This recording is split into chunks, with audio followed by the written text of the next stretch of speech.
All right, I don't have a formula for this. We're trying to figure out what is the remainder when x squared is divided by 5. And we know the remainder is 3.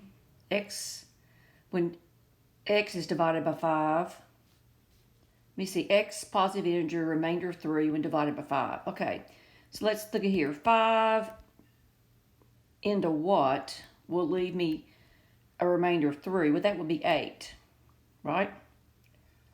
So now if I square 8, I get 64.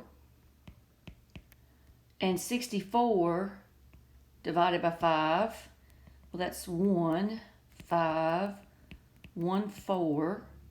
5 will go into 14. 2 times 5 is 10. Remainder's 4. Now I would just stop there unless you had a bunch of extra time if you wanted to check it again, but you don't need to.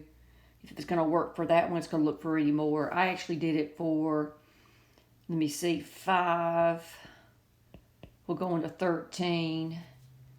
That's 2 times with the remainder of 3, which is what it has to be.